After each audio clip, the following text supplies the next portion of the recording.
Hey y'all, this is Vaughn, and I want to take a few minutes to show you some of the items that I refer to in the article.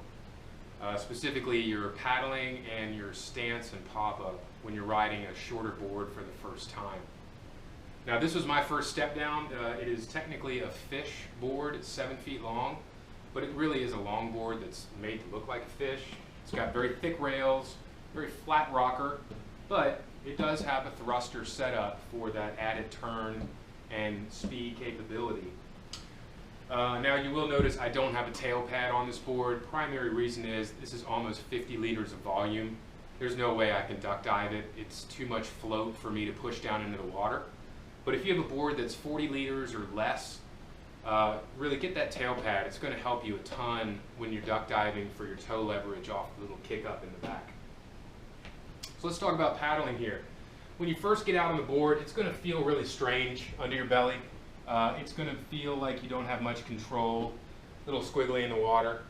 After a few minutes, you'll figure out where your best trim position is by adjusting your body back and forth. And you can also, when you are in paddle mode, use your chest and your hips and your thighs and your abs to somewhat control the board a little bit while you're stroking. And a really helpful little hint that somebody gave me was when you are going for that final few strokes on a wave, get your head down. Previously I've been paddling like this with my head up so that I could look around and see what's going on down the line. But it's really helpful to put your head down and get your nose almost to the board for those last few strokes before you pop up. It'll give you a little bit of extra weight on the nose and push you down the face of the wave. Now, if you notice when I did pop up, where am I standing on the board? I'm mostly towards the back of the board. And this was one thing I did struggle with. I kept wanting to pop up and end up here on the board because previous longboard experience showed me that this is the fastest place to be on your longboard. And on your longboard, if you want, you move up, hang a toe, move back, drop a foot to turn, whatever you want to do, but you're always coming back to this middle point. On a shore board, you really need to have your body positioned back here. You need to have your weight on your back foot. Your back foot needs to be over the fin box. What I mean by that is, somewhere in this area is where your back foot pressure needs to be. And of course, the further back you put that back foot, the more ability and leverage you're going to have around turns. But at some point in time, you'll find your sweet spot on where to ride each board. It's a little different for every board depending on length, volume, body shape, and everything.